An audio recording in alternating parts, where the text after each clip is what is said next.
Hi, thanks for joining me for my 30th weekly Sunday live stream. Glad you could be here. Hope you had a great week. I am broadcasting live from Asheville, North Carolina in the Blue Ridge Mountains.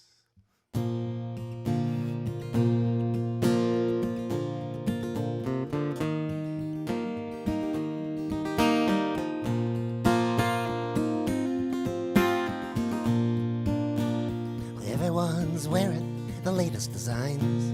The newest commercials play with their minds. But there's nothing to wish for, nothing to chase for a man out of time, a man out of place. He doesn't dress up or go shopping for clothes. He has comfortable shoes, he has 2 pair of those. He doesn't go far, he doesn't go fast. He fixes the things that were made to last. He's got no cell phone, no answering machine. His old typewriter, it has no screen. He's never been to cyberspace. Man out of time, man out of place. Man out of time in his house in the woods. He'd like to just keep it that way if he could. The buildings go up and people move closer. First you hear the chainsaws and then the bulldozers.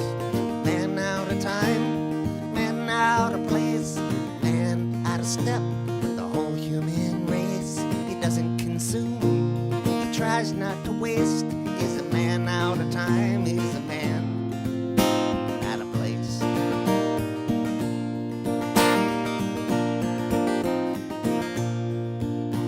Any books that he owns are long out of print.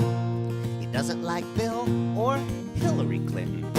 He's a stubborn man, and he's stuck in his ways. Man out of time, man out of place. You got gadgets to cook, you've got gadgets to clean, you've got gadgets to do everything in between.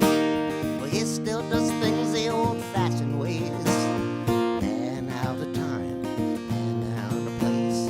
He's got no checkbook and no credit cards, just some old keepsakes and replacement parts.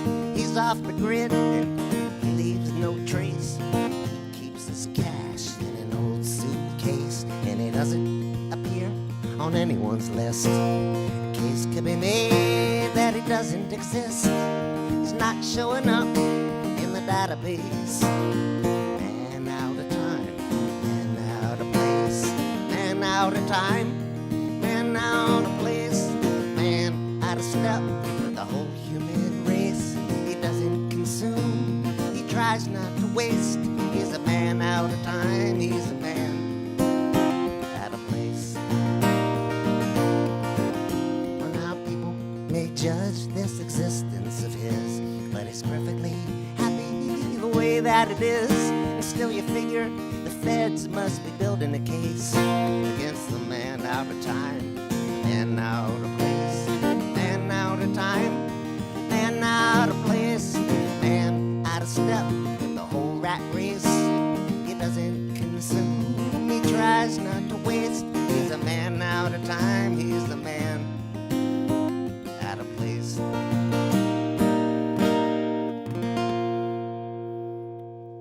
I'd love to know where you're watching from today. Also would love to know if you have any requests for future shows. And I just want to remind you that today is free. All of my shows are free. I never charge a ticket price, but I'm relying on you to tip, and any amount I will certainly appreciate. If you're interested in doing that, let me show you something here. Several URLs that you could use. They are also listed in the beginning of the comments on Facebook and on YouTube. They'll be both in the comments and in the chat window. I'll talk a little bit more about patreon.com later. And you may have noticed the link there for bandcamp.com. That's where you can pick up digital downloads of my music if you'd prefer that over CDs. CDs you can get directly from my website, chuckbrodsky.com. Digital downloads, you can pay whatever price you want to for them at bandcamp.com. Well, back in 1910, 11, 12, the Wyoming State Penitentiary had a baseball team, and it was made up of players who were on death row, and they were literally playing for their lives. This is called Death Row All-Stars.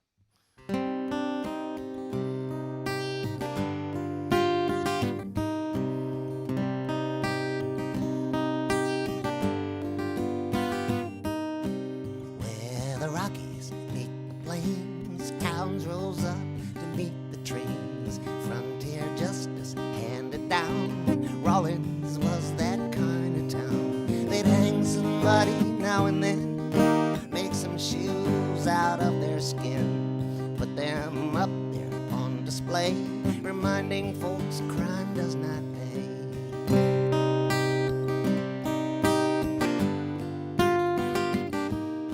Wyoming built the state pen here for the worst of men to spend their years. Tom Horn had been the last to hang before the shortstop Joseph sang. Now all my teammates one by one, and each of us a mother's son, will follow to the gallows pole.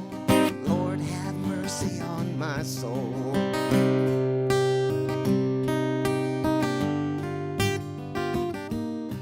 The day that Warden Alston came, he hung a picture he had framed of Connie Mack, his eyes ablaze, sitting with his world champ ace. He ordered balls and bats and clubs to form a prison baseball club. And teams from all across the West would testify we were the best.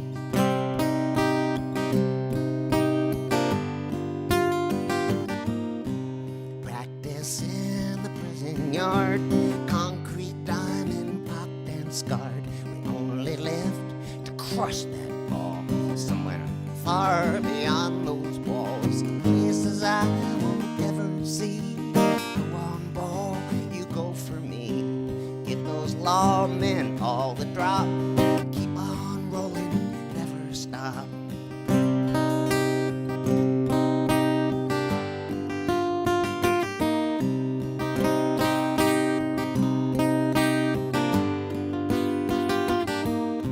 On game days, homemade banners hung. The streets were full and the bells were rung. The Carbon County Volunteer Band played for the people in the stands. Our dark blue flannels trimmed with white, they fit just fine, baggy or tight, compared to wearing prison blues. They kept us off the working crews.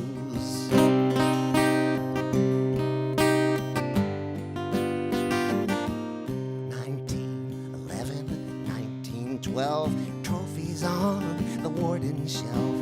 We went 39 and 6 against the clock that always ticks. The warden bet on us to win, so did the judge to our friends. Our executions would be stayed depending on how well we played.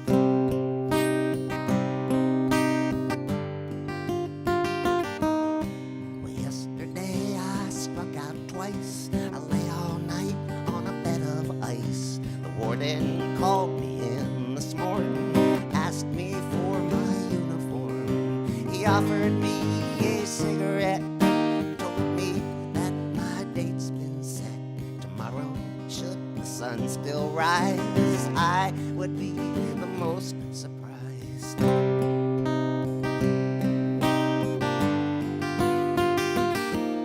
Now this here 5x7 cell at the old Crossbar Hotel, I'll leave things just the way they are. The photographs and the baseball cards, whoever has to take them down, there's one of me out on the mound. I'll send it to my mama, please, and tell her I died from some disease.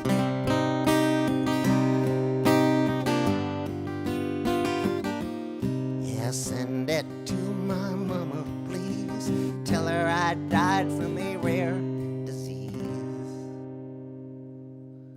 I want to show you something here. That's a picture of the Death Row All-Stars.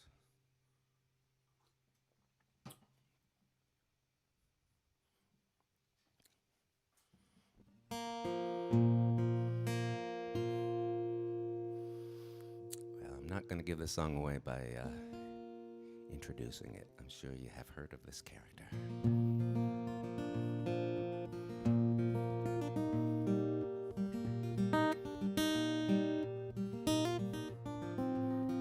He was carrying a briefcase as he stepped aboard the plane. Northwest 305 from Portland, on the tarmac in the rain, wearing loafers and a dark suit, underneath an overcoat, a white shirt and a black tie that was loose around his throat. And it was Thanksgiving Eve, 1971. He had on a pair of sunglasses, but there wasn't any sun. He used the name Dan Cooper when he paid for his flight that was going to Seattle on a cold and nasty night.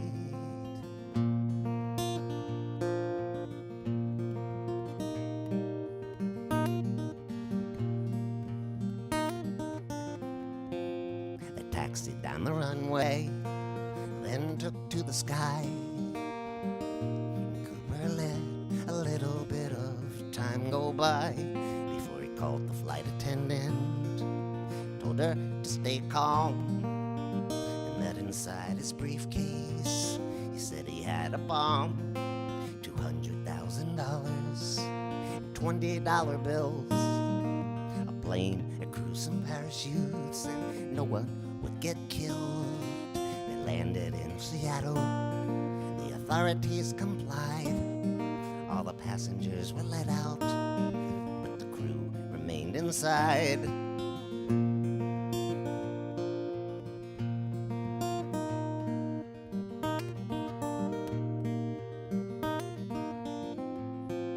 They taxied down the runway and then took to the sky.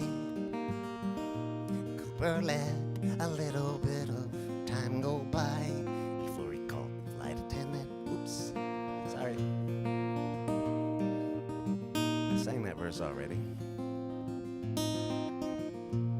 I sang it twice, though. I tried to sing it twice because it's my favorite verse in the whole song, and sometimes I just like to do that.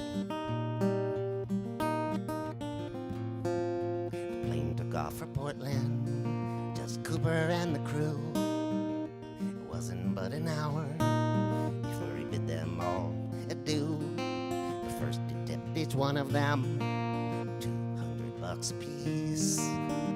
He was such a nice man that later told police, and out a little service doorway in the rear of the plane, Cooper jumped into the darkness to the freezing rain. They say that with the wind chill it was 59 below. Not much chance that he'd survive, but if he did, where did he go?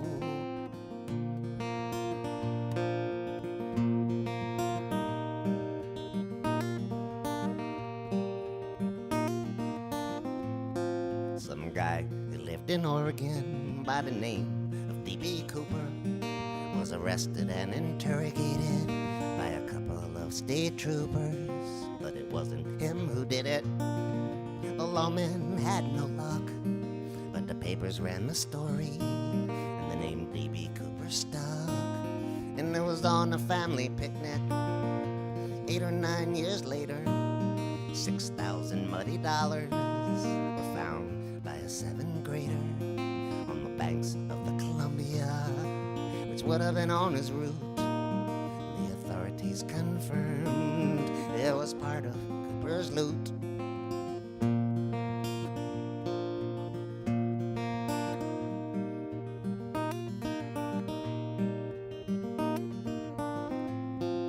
Whoever D.B. Cooper was, today is still a mystery. It's the only unsolved skyjacking in aviation history.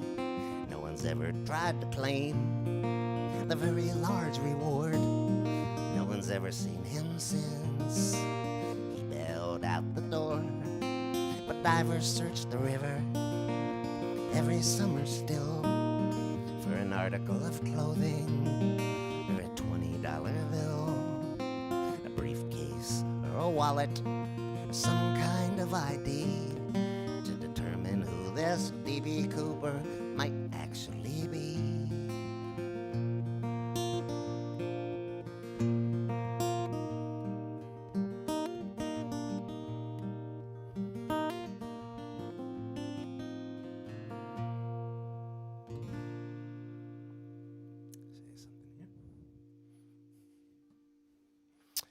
There's the artist's sketch that they believe D.B. Cooper looks like, and if you notice that those stairs on the airplane, after that skyjacking, all the airplanes that had that kind of stairway in the back sealed them up, and they no longer make planes with stairs like that.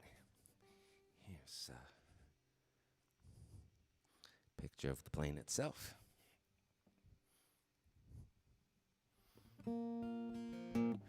So this is for any Chicago Cubs fans that may be listening. I have a song I wrote years ago called The Curse of the Billy Goat, and it's on my Baseball Ballads 2 album as opposed to the original Baseball Ballads album. And when the Cubs won the World Series a few years back, I started to immediately get emails from people all around the country telling me I needed to write a new song, and I did not want to write a new song. I had that one, and I was a little bit pissed off that it had become obsolete. And so I just decided I was not gonna bother and write another song. But I kept hearing from people, and everywhere I went to sing live, people would come up to me and say, "You need to write a new song. You need to write a new song. You need to write a new song." Finally, I'd had enough, and I just declared one day, I'm not going to do it. Here it is.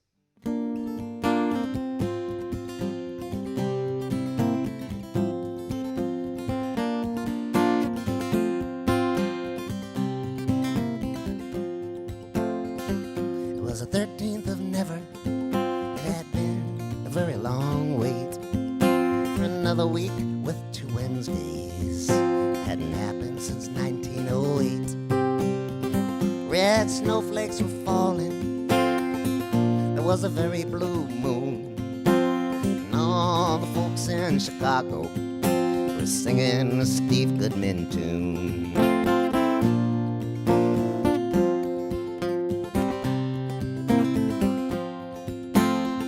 Cats were chasing dogs that day. Water ran uphill. Flocks of pigs were flying, and the champagne had been chilled.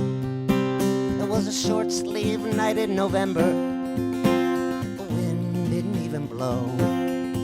And from hell they were reporting more than 7 feet of snow.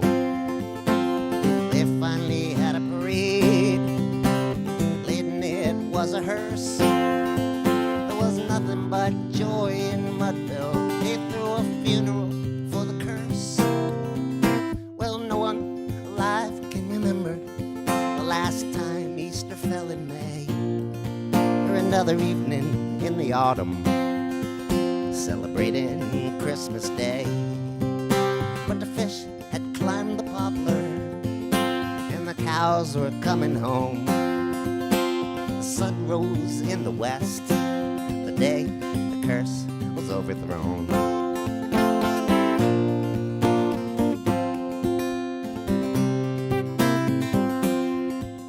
Now some said that they were ready. They had hung on just for this. They had crossed off all the other things above it on the list. And the ghosts no longer haunted now that they could finally rest. Old men and their fathers wept. Love was unrepressed.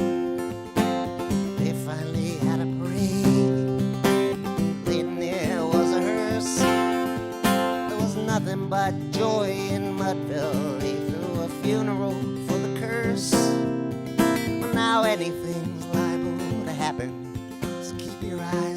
dominoes and expect the unexpected. And always wear clean underclothes, 'cause it was in a month of Sundays, second Wednesday of the week. There was hugging in the tavern, lots of kissing on the cheek. They finally had a parade, leading there was a hearse. There was nothing but joy in Mudville. They threw a funeral for the curse. Yeah, they finally had their parade, leading there was a hearse. There was nothing but joy in Mudville. They threw a funeral for the curse. There was nothing but joy in Mudville. They threw a funeral for the curse.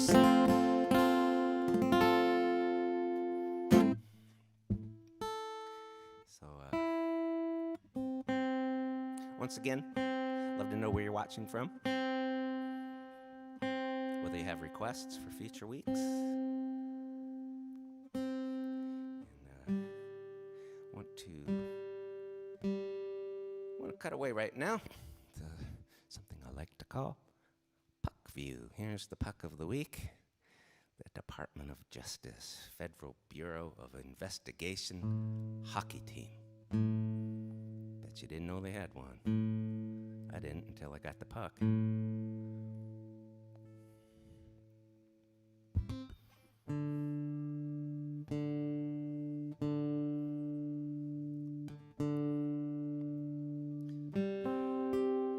One thing I'd just like to mention, if you're interested in hiring me for a private Zoom concert, you can get in touch with me. You can do that through Facebook, or you can do it via email at chuckbrodsky.com. Also, if you're an educator and any of my songs might fit what you happen to be teaching, contact me and we can arrange something over Zoom, or I can sing to your classroom.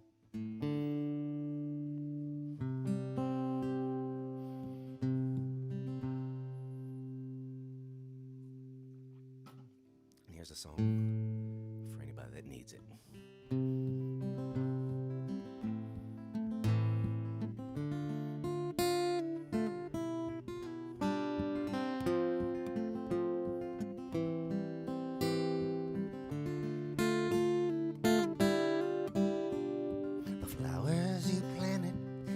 Every spring, outside the window, the songbirds sing.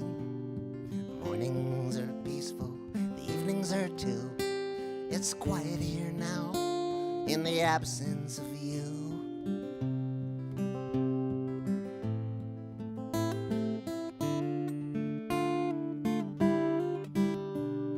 I never once saw it. When you take a drink, you tiptoe to it. I must have blinked, your eyes glazing over.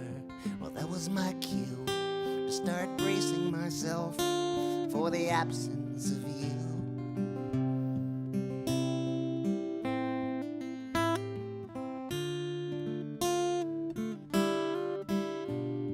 The demons would frequent and they'd trash the place. They'd put you back later, your memory erased. Wake up the next day, your sky would be blue, but I'd be still seeing stars in the absence of you.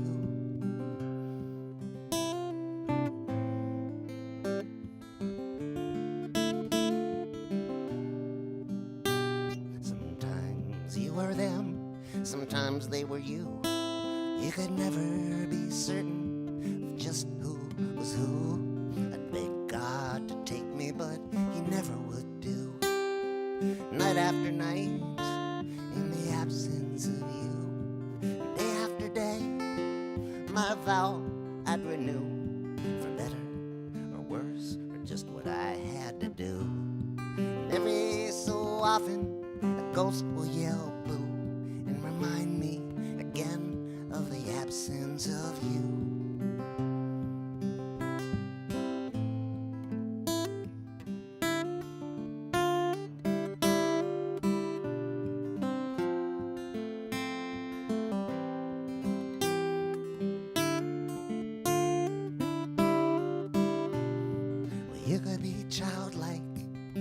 could be sweet. You could be wobbly and way off the beat. You could be mean and horrible too. You just never knew in the absence of you.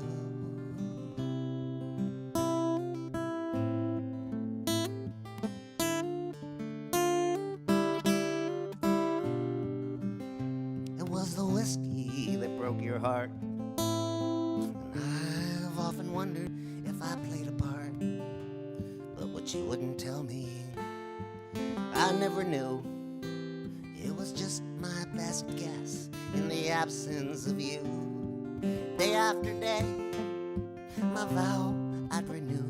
For better or worse, or just what I had to do. And every so often, a ghost will yell boo and remind me again of the absence of you.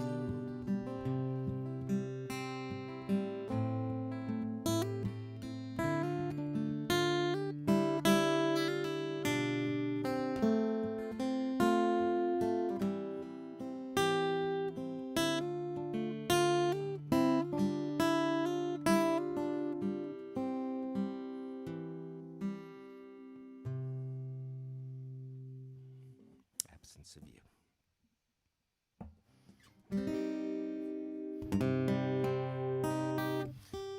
Well, when I first moved to North Carolina, I had a place for a short time on a river, which was pretty cool. But not long after that, I moved to a place called Leicester, North Carolina, or Leicester, North Carolina. Doesn't matter how you pronounce it, the locals are still going to correct you. I lived out there for 14 years, and no matter how I said it, I got corrected. But this predated the GPS, and people would occasionally come to visit me, and I'd have to give them directions.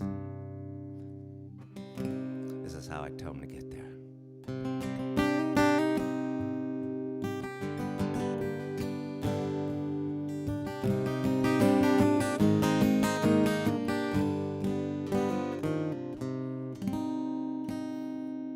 When you get off of the interstate, when you get off of the interstate, when you get to the end of the ramp, make a left and go basically straight. You've got to go several miles. You've got to go several miles. Might make you wonder after a while, but you've got to go several miles. Then you will go over the gap. Then you will go over the gap. You might not find it on just any old map, but you've got to go over the gap. There'll be a field of corn. There'll be a field of corn. It's at the end of that field of corn that is if the weather is warm. And I was just past the third dead cat. Just past the third dead cat. Just past the one that's especially flat. Just past the third dead cat.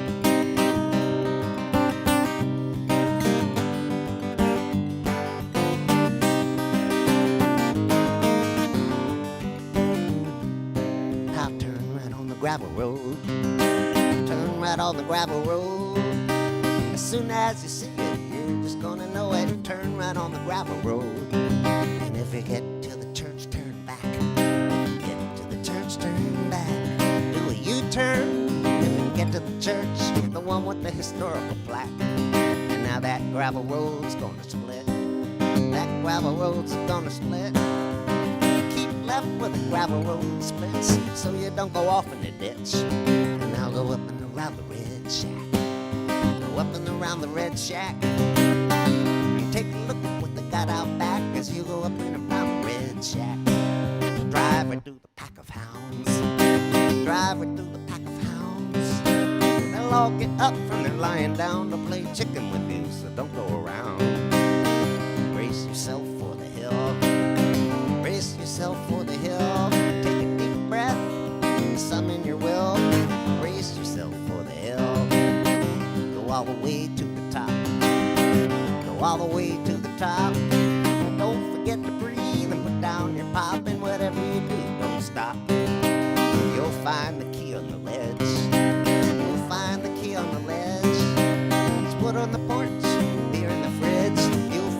key on the ledge, and it's just past the third dead cat. Just past the third dead cat. The one that looks like a welcome mat. Just past the third dead cat. Come find me sometime. Let's see here. Well, here's a very old song. It's off of my first album, A Finger Painter's Murals, and you may never have heard me sing this. It's quite possible. But it's a song I wrote for all the good people out there that have taken care of me on the road, given me a place to stay, fed me, made me feel at home, given me a home away from home.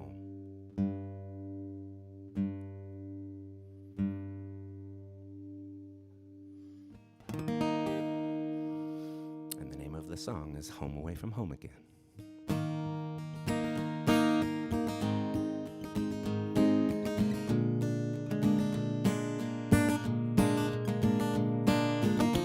Found the key where you said it would be, underneath that welcome mat. Opened up the creaky door and was greeted by your Cheshire cat. Tiptoed going up the stairs to the room that you call mine. You left a little night light on so I would not stumble blind, and I put my stuff down over in the corner, same place I always do. Saw you left me a stack of towels, extra blankets like you always do, and the pillows that were piled high. You'd already made the bed. You left a note where you knew I'd see it, but I already knew what I said. You said, there's food in the oven, and I only have to heat it up. Whatever's in the fridge, I should help myself and eat it up. Coffee in the freezer, filters in the cabinet, anything I find in the cupboard, not to be shy about having it. I'm a home away from home again. Home away from home again. Home away from home again. Home away from home again. You drew a map of the neighborhood, showed me where to catch my train, all the way to San Jose, then back to Jamaica Plain. You said you'd be gone early in the morning, but you'd be back home by dark. You left directions to the post office, a nice cafe in a sweet little park. So I turned the nightlight out, lay down in a comfortable bed, and I fell asleep with a smile on my face and sweet dreams in my head. I was home away from home again, with a cat purring at my feet. Home away from home again, and you sure do make it sweet. There's food in the oven, I only have to heat it up. Whatever's in the fridge, I should help myself and eat it up. Coffee in the freezer, filters in the cabinet, anything I find in the cupboard, not to be shy about having it. I'm a home away from home again. Home away from home again. Home away from home again. Home away from home again. Found the key where you said it would be, underneath that welcome mat.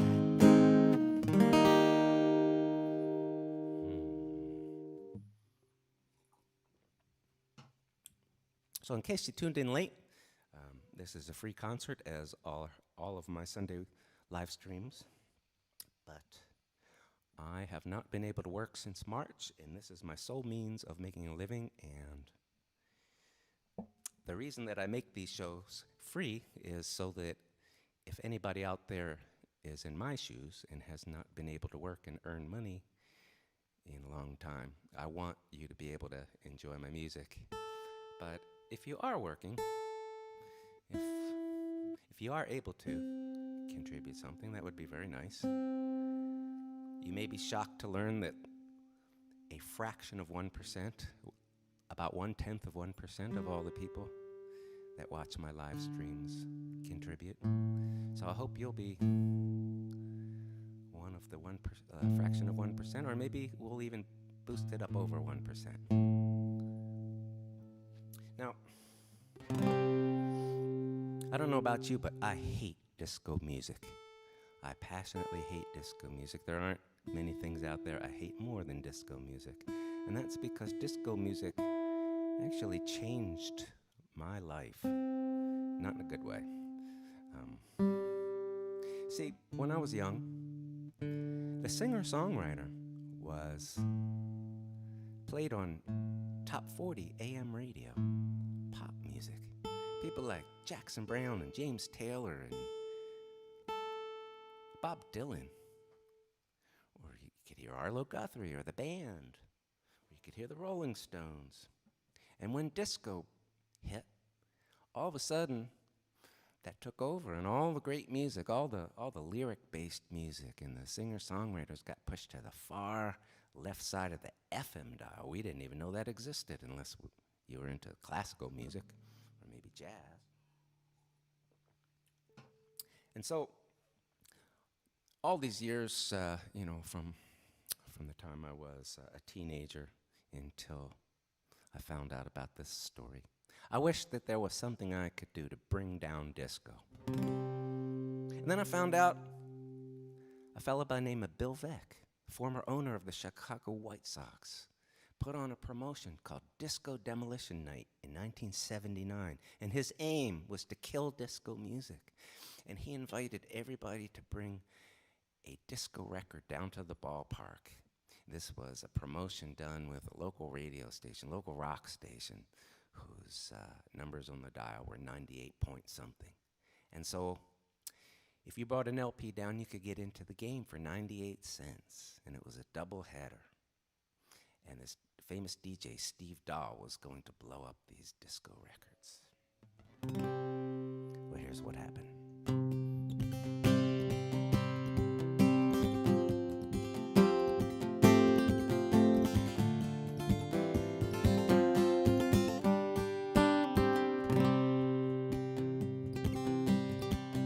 Good riddance to the 70s when disco was the rage. 12-inch vinyl singles, lip-syncing from the stage. The White Sox near the cellar, there were mostly empty seats. It was the usual sarcasm from the writers on the beat.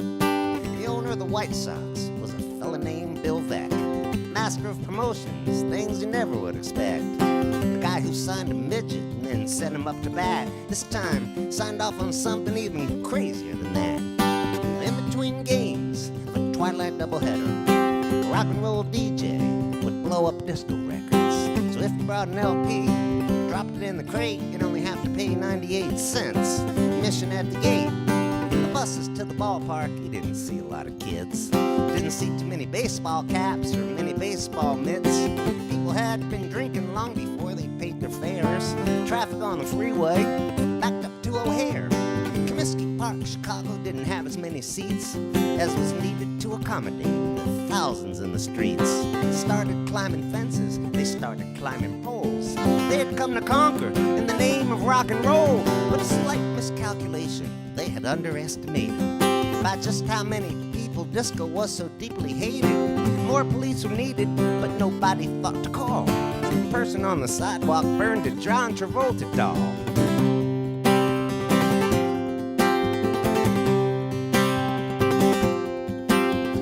No less than a miracle.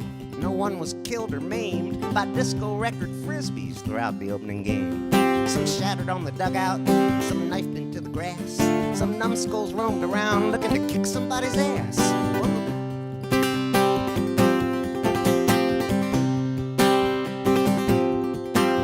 Well, the White Sox lost the first game whether anyone noticed it or not. There was trouble brewing in the air, but all you could smell was pot. The crowd was growing restless for the real show to begin. When the grounds crew came hauling all those disco records in, the Jeep DJ rode it on, stopped in center field. The driver left the motor running, left his hands upon the wheel. 1 foot on the gas pedal and 1 foot on the brake. Lorelei, the supermodel, she just smiled and waved. The crowd was in a frenzy. They were yelling, "Disco sucks!" It was very nearly rapture when they blew the records up.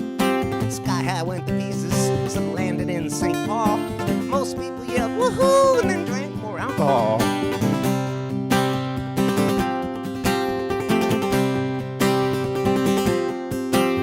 About then, a bunch of knuckleheads, they jumped the right field wall. The Jeep got through it just in time before the free-for-all. Must have been a couple thousand of them tearing up the grass, lighting things on fire. More than half an hour passed. Bill Leckie stood at home plate, his face as red as beets. He pleaded through the PA system, "Go back to your seats." The crowd began to mimic him with a "Go back to your seats." Hey, a couple having sex at second base did not obey.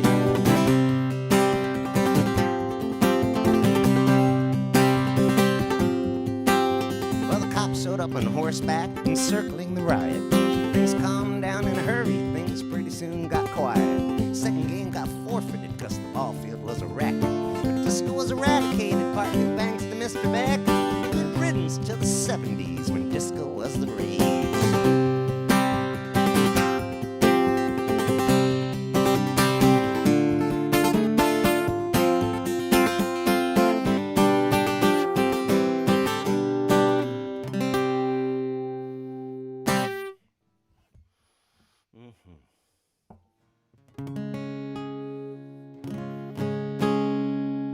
To show you some pictures here. That's what it looked like on the field. Chaos. You notice on the scoreboard they're asking everybody to go back to their seats.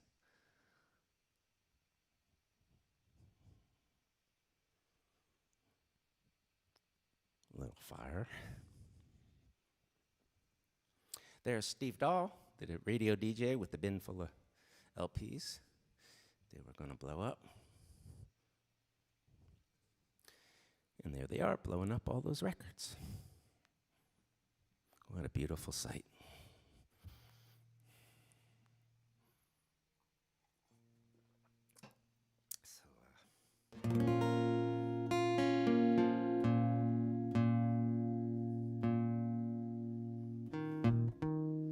This is the story of a violinist, classical violinist from Warsaw.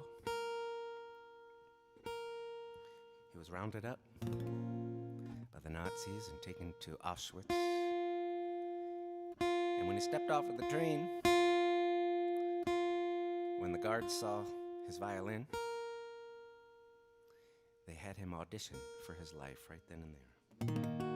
And because he passed, they put him into the camp orchestra. This is called Warsaw in May.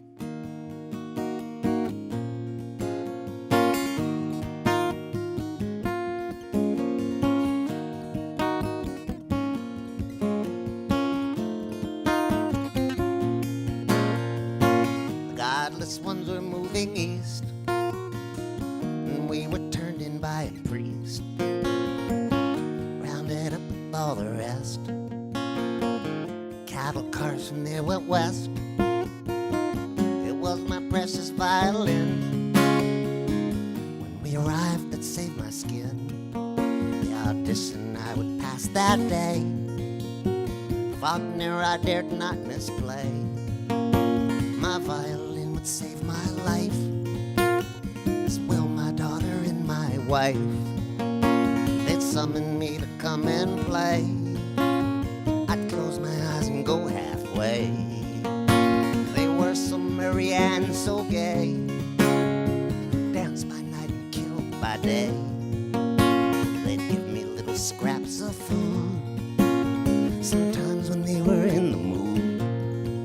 I'd draw my bow, and they would sway.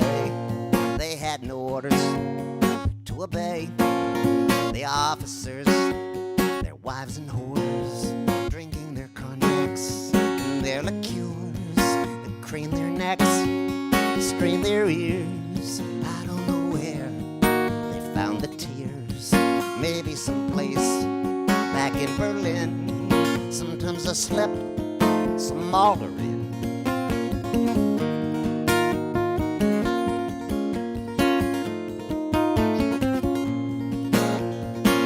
My violin would play itself while I'd escape to someplace else.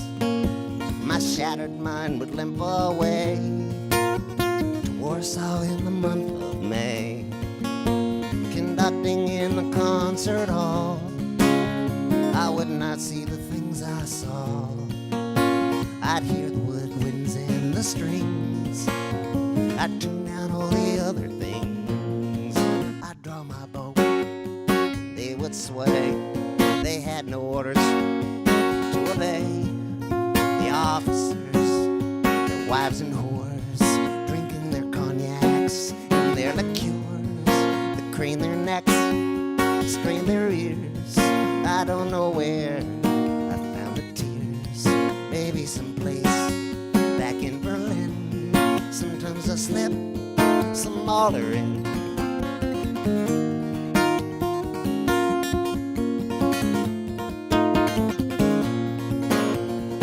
The band would start to play at dawn until the work crews had all gone. When they returned, we'd play some more. And in between we did our chores. We weren't there to entertain people stepping off the trains. We played when we were told to play. We'd stop when they would say go away. I'd draw my bow and they would sway. They had no orders to obey. The officers, their wives and whores, drinking their cognacs and their liqueurs. They crane their necks, strain their ears. I don't know where they found the tears. Maybe someplace back in Berlin. Sometimes I slip some Mahler in.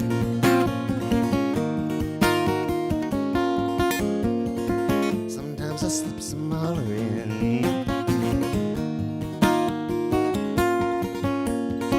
Sometimes I slip some Mahler in.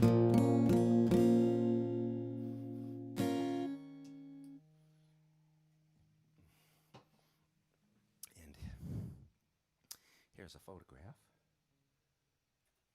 of the musicians in Auschwitz.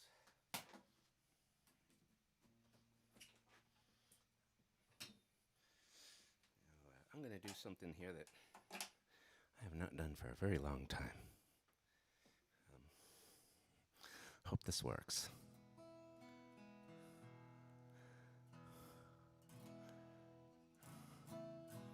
So this was a song that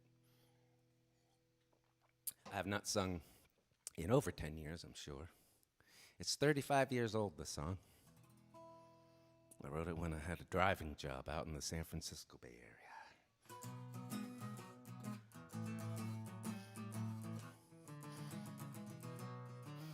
Every morning I commute, mild-mannered man in a business suit. I want to get home, the end of my day. There's all these other cars in my way. I pull up behind one, I pull out my pistol, I blow 'em away. I'm driving my car, I want to go fast. And there's a slow car, won't let me pass. I flash my lights, I honk my horn. I have to consider him warned. I pull up behind him, I pull out my pistol, I blow him away. Jesse James, behind the wheel, it's high noon, my automobile. You can call me crazy, you can call me sick, but let me get where I'm going too quick. That son of a bitch, he cut me off 3 whole lanes, I cut across. He made me mad, he made me swerve. Son of a bitch, got what he deserved. I pulled up behind him, I pulled out my pistol, I blew him away. That motorcycle was riding between the backed up traffic, right between the lanes. You know, to me, that's an act of war. I saw him coming. I blew my door. I knocked him over. I pulled out my pistol. I blew him away. Jesse James behind the wheel. It's high noon, my automobile. You can call me crazy, call me sick, but let me get where I'm going too quick. The little red sports car flying past made me jealous, went so fast. I gave him the finger, I thumbed my nose. It took me 50 miles for me to get close enough to pull up behind him and pull out my pistol and blow him away. That little old lady, bless her heart, walking her poodle across the boulevard. It was wearing a red knitted sweater, a red knitted hat. Its name was Fifi or something stupid like that. I said, "Here, Fifi."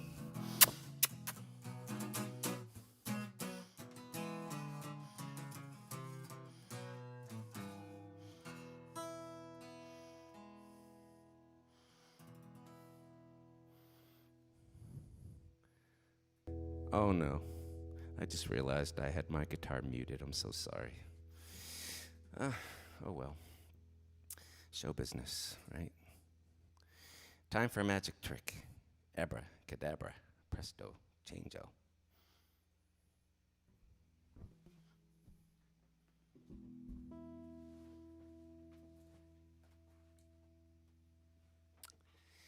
Well, before I sing this last song, I want to thank you all very much for tuning in today. I do hope that you're keeping well, keeping safe.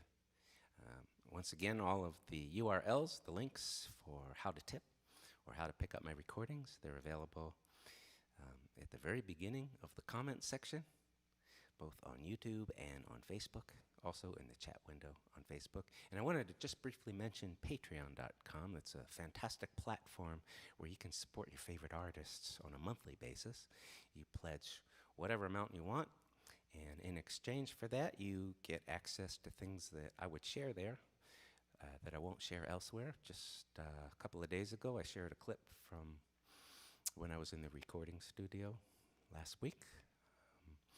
I'll be having a private Zoom hangout tomorrow night just for my patrons, and it's not too late to sign up. If you sign up today or tomorrow, I can send you the link for that. That's something I try to do once a month or so. The hangouts are a lot of fun. We chat about anything. You can ask any questions you might have, and I'll play some requests as well. But in this day and age, when I'm not able to work, it's nice to know that I have the security of a certain amount of money coming in during the month. And if you check out my page, you'll find all sorts of fun stuff that I have shared there. So again, thank you for watching today. I want to dedicate this song to my parents and also to Betsy Burnham. Hang in there, Betsy.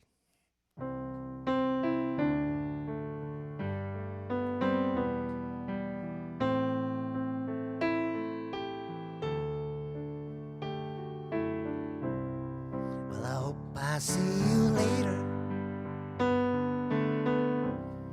'cause it's time for me to go. That's my ride that just pulled over, and it sure was good to know you. So go answer your calling, go and fill somebody's cup. If you see an angel falling, won't you stop and help them up? We are each other's angels, and we meet when it is time. We keep each other going, and we show each other signs.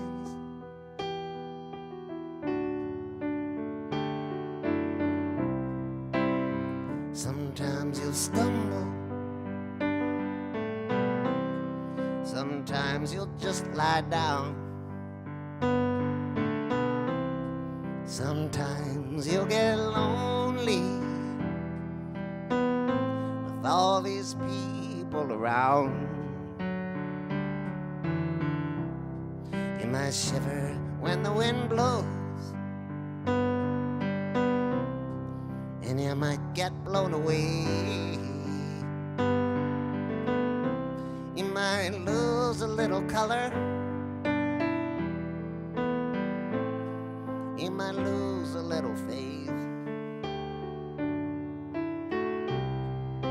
We are each other's angels,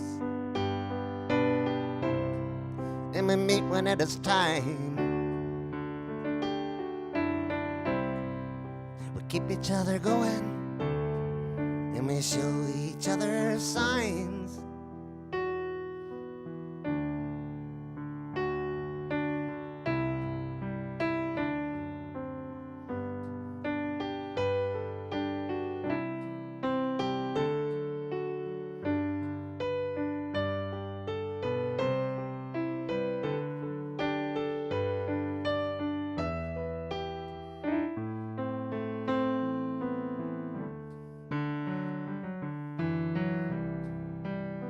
So thank you for the water. Thought I was gonna die out here in the desert, but you quenched my thirst. Let's break a little bread together, got a little manna. It was a gift from someone who was passing by and offered me a lift. We are each other's angels, and we meet when it is time. We keep each other going, and we show each other signs.